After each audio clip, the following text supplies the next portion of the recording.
이 자리에 하나님의 평강이 여러분들과 함께 하시길 주님의 이름으로 기원 드립니다. 이 시간 시 한 편을 나누겠습니다.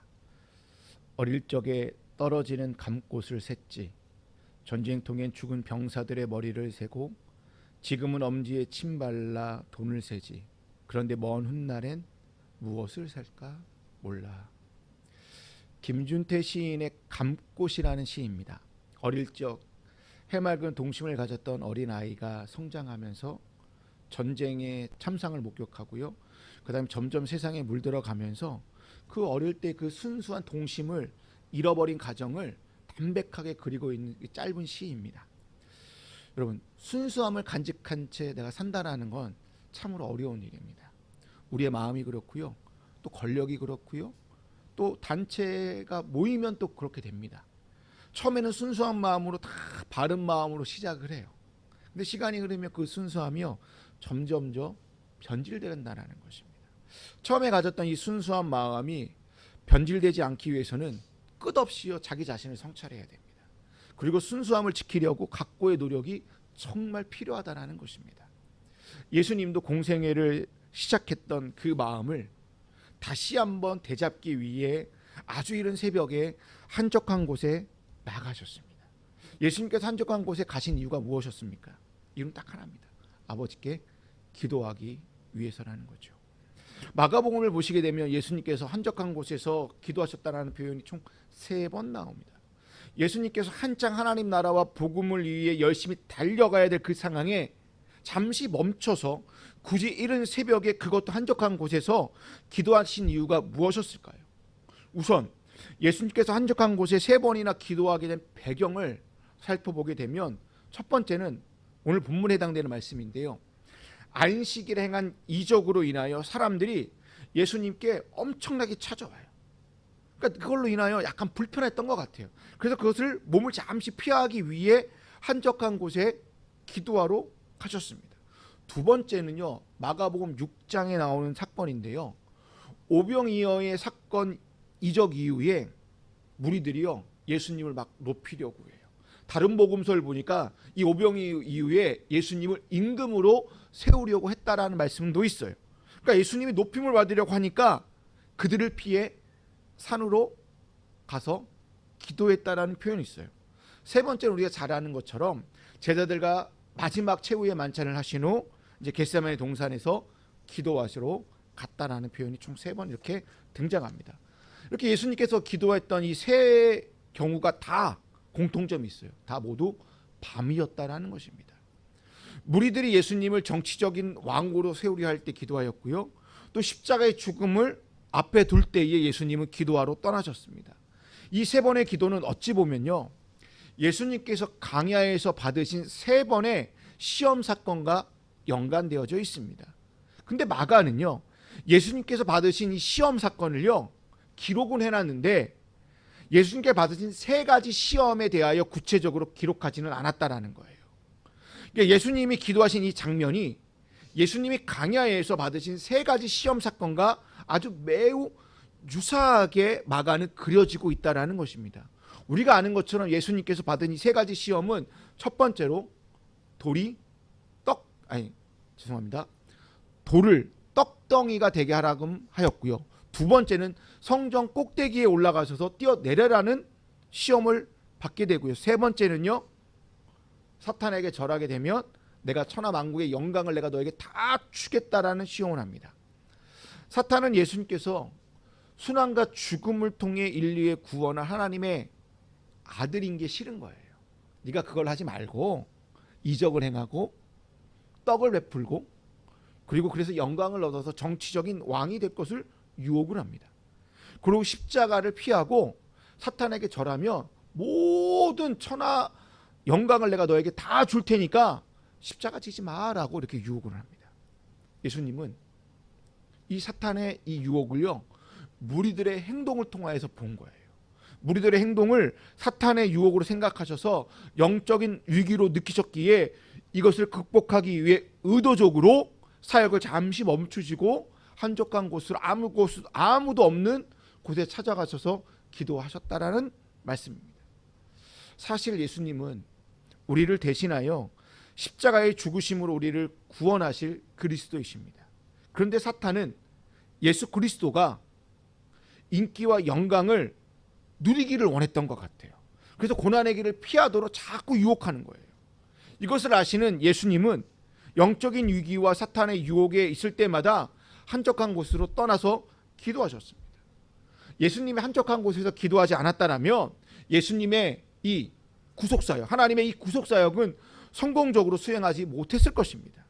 그러므로 우리 역시 우리 하나님의 제자로서 예수 그리스도의 참된 제자로 살아가기 위해서는 하나님의 자녀된 신분을 망각하지 않고 하나님께서 우리에게 부여하신 하나님의 그 분명한 목적을 깨닫기 위해 우리도 어떻게 해야 된다는 거예요?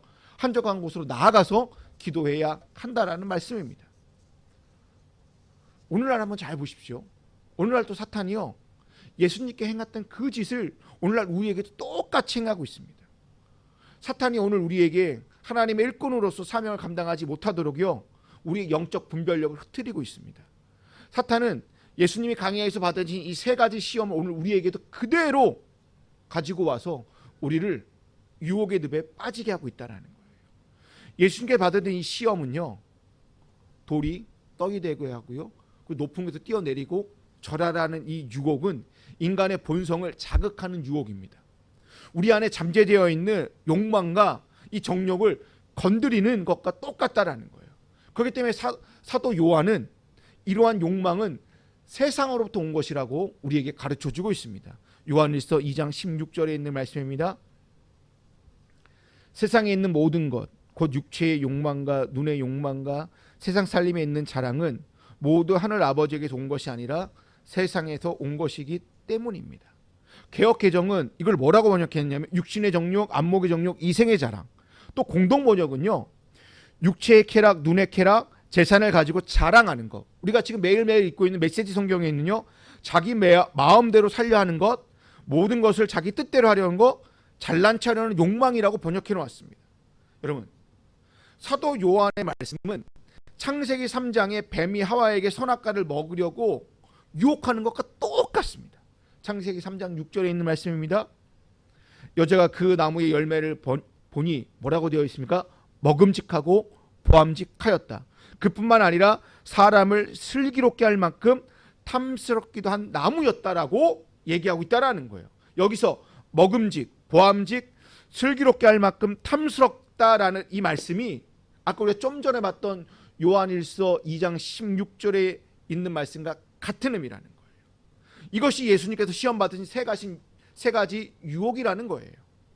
어찌 보면 인류는요, 아담과 하와 이후로부터 모든 인류는요, 지금까지 하나님 앞에서 육체의 욕망, 눈의 욕망 또는 세상 살림에 대한 자랑 때문에 죄를 짓고 타락하여 죄인이 되었습니다.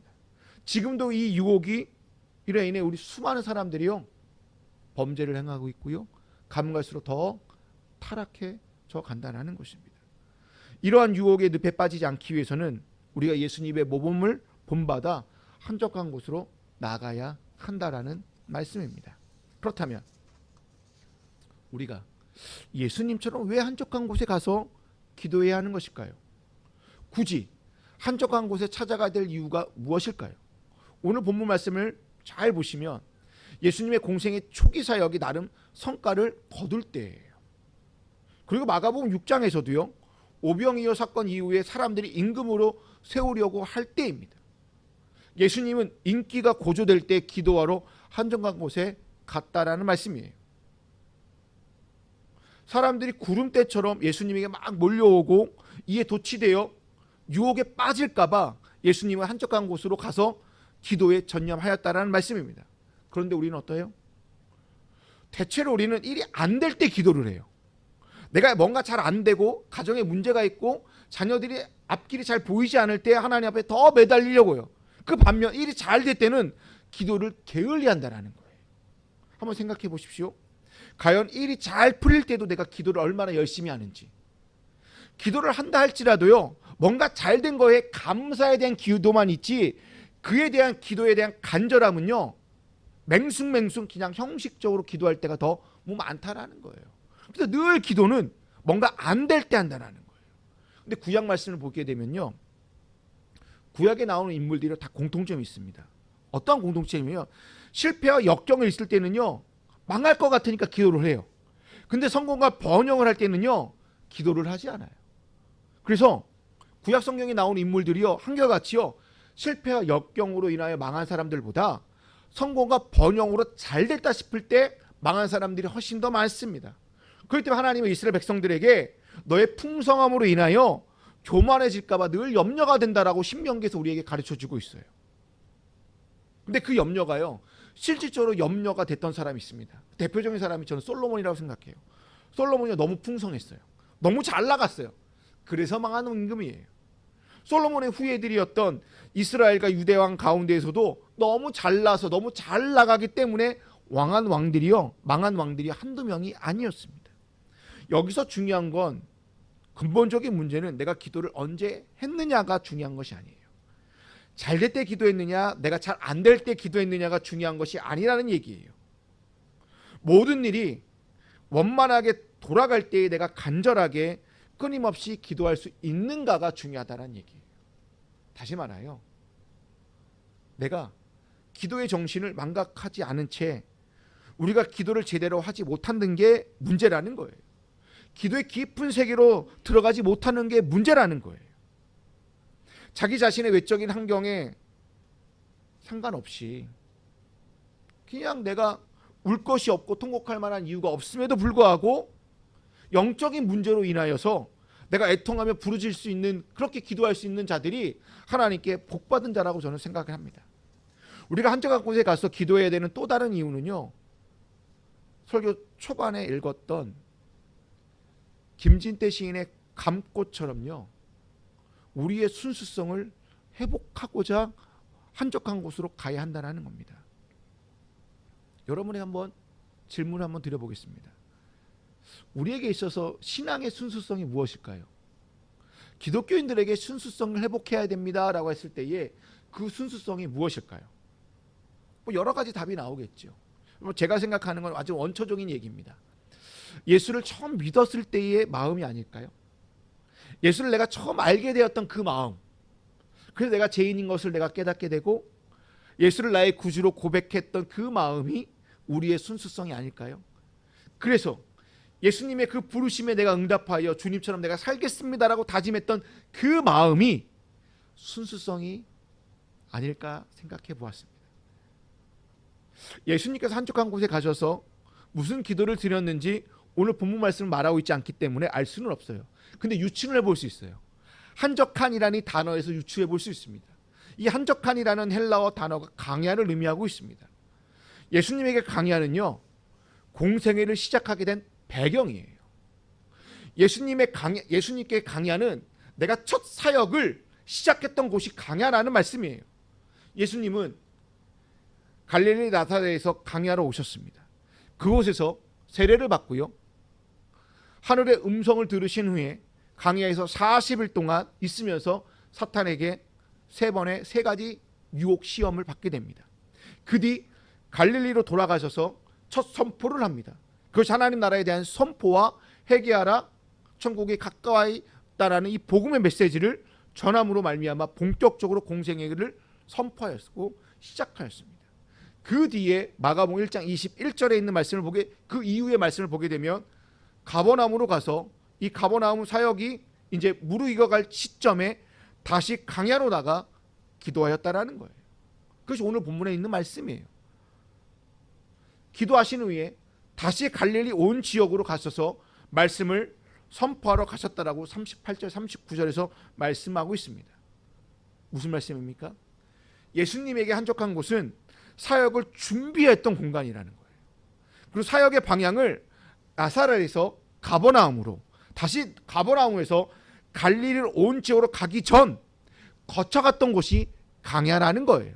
쉽게 얘기하여 강야라는 곳은 내가 뭔가 어디로 갈까를 결정하기 위하여 나아간 곳이 강야라는 거예요. 그냥 내가 이 길로 가야지 저 길로 가야지 한 게 아니라 뭔가를 하기 위해 액션을 취하기 전에 강야에 가서 기도를 했다라는 거예요. 그리고 난 뒤에 가야 될 방향을 정했다라는 말씀입니다. 이처럼 한적한 곳은 예수님에게 사역의 출발점이자 하늘의 음성을 들었던 곳이고 하나님으로부터 받은 소명이 있던 곳이 한적한 곳입니다. 이러한 곳에 예수님께서 아주 이른 새벽에 찾아가셔서 기도했다라는 것은 무슨 의미일까요? 다시금 하나님께 받은 소명 그리고 하나님께 받은 사명을 붙들고자 하였다라는 것입니다. 예수님은 공생애를 시작했던 그 마음을 다시 한번 회복하고자 아무도 없는 한적한 곳에 의도적으로 찾아가셨다라는 말씀입니다. 그렇다면 우리는 어떻습니까? 우리도 예수님처럼 하나님의 첫 부르심이 있던 곳으로 가야 되지 않겠습니까? 하나님을 내가 처음 만났던 그 자리로, 그 감격이 있던 자리로 가야 되지 않겠습니까? 주님을 내가 처음 만났을 때 그 뜨거운 마음, 내가 주님을 구주로 고백했을 때 그 순수했던 마음을 되찾고자 우리도 의도적으로 나만의 한적한 곳으로 나아가서 하나님을 다시 만나고 예수 그리스도와 만났던 그 감격을 누리는 것이 이번 사순절 기간에 우리가 해야 될 일이라고 생각되어집니다. 우리가 한적한 곳에 가서 기도해야 되는 또 다른 이유는 무엇입니까? 그곳은 인적이 드물고 조용하고 은밀한 곳이기 때문입니다. 한적한이라는 헬라어가 에레모스라는 단어입니다. 이 에레모스라는 단어를 보게 되니까 인적이 끊어진 황량한 상태라는 의미로 외딴 곳 또는 쓸쓸한 곳, 폐허가 돼버린 곳이라는 의미로 때론 사막을 의미하기도 합니다. 그렇기 때문에 사람들은 불편해서 그곳을 찾아가지 않습니다. 그리고 그곳은 정말 조용하고 은밀한 곳입니다. 또한 한적한 곳이라는 것은 마태복음 6장에 기도하러 어디로 들어가라고 그래요? 골방에 들어가라고 얘기하잖아요. 여기서 말하는 한적한 곳은 마태복음 6장에 나오는 골방과 같은 의미입니다. 그렇게 한적한 곳은 사람의 모습으로 찾아보기 힘든 장소를 의미합니다. 또 이 한적한 곳이라는 이 말은 구약에서 광야를 의미합니다. 광야를 의미하는 히브리어 단어가요, 참 재밌습니다. 미드바르라는 단어인데요, 이 단어가 다바르라는 단어에서 파생돼서 왔습니다. 이 다바르라는 단어는 사건 또는 말씀이라는 뜻을 갖고 있는 히브리어 단어인데 거기다가 미자라는 단어를 접붙여서 말씀이 있는 곳, 이것이 광야라는 곳이에요. 광야는 아무것도 의지할 수 없는 곳이고 그냥 아무것도 없는 곳이에요. 그냥 오로지 하늘만을 바라보면서 하늘로부터 임하는 말씀만을 내가 귀를 기울이는 자리가 광야라는 자리예요. 그래서 믿음의 선조들은 광야를 뭘로 해석했냐면 고난의 자리 또는 고통의 자리로 해석하는 것이 아니라 이스라엘 사람들의 이 영적인 광야를요, 하나님의 말씀이 나오는 곳으로 믿음의 선조들은 해석했다라는 거예요. 그렇기 때문에 믿음의 선조들, 믿음의 사람들은요, 세상의 유혹을 떠나 의도적으로 하나님과 깊은 독대를 하기 위해 일부러 광야의 영성을 추구하기 위하여 의도적으로 광야로 들어갔다라는 거예요. 그럼 우리도 광야로 들어가야 되지 않을까요? 특히 저는 현대인들에게 광야 같은 한적한 곳이 반드시 필요하다고 생각합니다. 왜냐하면 세상은 정말 정신없이 살아가고 있어요. 쳇바퀴처럼 매일매일 돌아가잖아요. 매일매일 돌아가는 이 세상 속에서 나 자신을 돌볼 겨를도 없잖아요. 아침에 일어나서 출근하기 바쁘고요, 하루 종일 일하고 돌아와서 여러분 뭐예요? 또 남편과 자녀들 밥 주기에 또 바빠요. 그리고 또 집안일 해야 되죠. 조금 시간 있으면 말씀 볼 수 있을까요? 피곤해 지칩니다. 자기 바빠요. 매일 이러한 삶을 반복하고 있다는 거예요. 그런 가운데에 내가 자신이 누구이고 그 안에서 인간됨을 내가 생각한다? 이것은요, 우리의 삶에서 할 수 없는 여유라는 거예요. 사치와 같습니다. 이런 세상 속에서 매일 하나님을 내가 찾고 만난다는 것은 어찌 보면 다른 나라 세상의 이야기예요. 바쁜 일상 가운데 일부러 시간을 내서 내가 말씀을 내가 의도적으로 보고 의도적으로 내가 기도한다는 건 결코 쉬운 일이 아니라는 거예요. 하지만 우리는 당장 그렇다고 해서 가정을 버리고 교회를 버리고 직장을 버리고 나 광야로 갈 거야 라고 달려갈 수 없다라는 거예요. 그 대신 우리는 우리의 삶의 현장 한복판에서 우리만의 광야를 만들어야 된다는 거예요. 카를로 카레토 신부라는 분이 사막에서 편지라는 책을 썼어요. 그분이 신부의 이 로마 카톨릭의 한매를 느껴서 내가 사제지를 다 던져버리고 사하라 사막에 들어가서 10년 동안 강야 생활을 하고 나와서 이 책을 썼습니다. 이 책에 뭐라고 얘기하냐면 우리에게 도시 속의 강야를 만들라라고 권면하고 있습니다. 도시 속의 강야를 만들라고. 우리가 도시를 떠나 사막으로 갈 수 없다면 이 신부님이 얘기하는 게 뭐냐면 역으로 그 사막을 우리의 삶 속으로, 우리의 도시 속으로 가져오라고 얘기하고 있다라는 거예요. 이게 무슨 말씀입니까?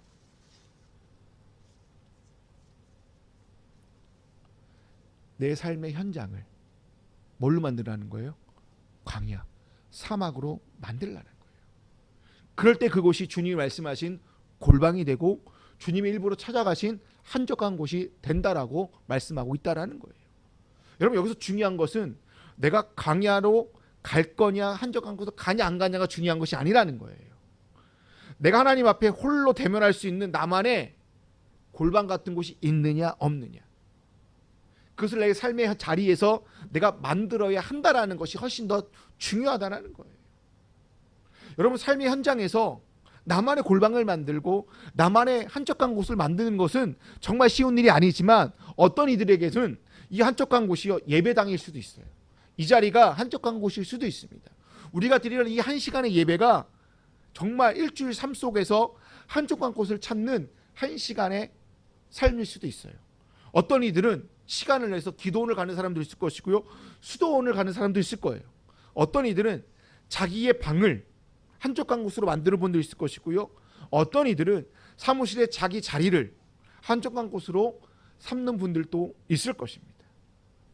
그것도 여의치 않는 분들은 그냥 출퇴근하는 이 버스 안에서 또 자가용 안에서 자기만의 한적한 곳을 만드는 분들도 있을 것입니다. 이것이 어디이든 우리가 영적 갈증을 느낄 때마다, 하나님의 호흡을 느끼고 싶을 때마다, 하나님의 손길이 그리울 때마다 달려가야 될 곳이라는 것이죠. 그분의 이름을 부를 수 있는 곳이 바로 오늘 본문에서 말하고 있는 한적한 곳이라고 생각되어집니다. 여러분,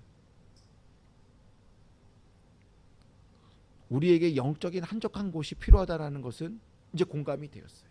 근데요, 우리에게 영적인 한적한 곳을 만드는 일은요, 마치 살인적인 더위와 정말 그 삭막한 모래 위에 뒤덮인 사막 한복판에 오아시스를 건설하는 것만큼 힘든 일이라는 거예요. 내 삶의 현장에서 내 방을, 그리고 내 사무실을, 또 오고 가는 출퇴근 길이, 또는 자가용이 안에서 그곳이 나만의 한적한 곳으로 만드는 것은 사막 한복판에서 오아시스를 만드는 것처럼 정말 힘든 일이라는 거예요. 우리가 매일매일 살아가는 이 세상 한복판에서 영적인 한적한 곳을 만드는 일은 이 땅에 하나님 나라를 세워가는 또 하나의 좁은 길이라고 생각하셨으면 좋겠습니다. 여러분, 좁은 길은 사람들이 많이 가는 길이 아니라는 거예요. 그렇지만 나는 이 좁은 길을 걸어가기 위해, 나만의 영적인 한적한 곳을 만들기 위해 여러분이 걸어가시기를 바랍니다. 이제 저는 말씀을 마치고자 합니다. 여러분, 사순절 두 번째 주간을 보내고 있습니다. 이번 사순절 기간에 우리가 해야 될 일은 하나님과 독대할 수 있는 나만의 한적한 곳을 한번 만들어 보시기를 바랍니다. 그곳에 하나님과 첫 만남을 회복해 보십시오. 그리고 그곳에서 신앙의 순수성을 회복하셔서 주님이 걸어가신 십자가의 길을 묵묵히 걸어가시는 저와 여러분이 다 되시기를 주님의 이름으로 축원드립니다. 기도하시겠습니다.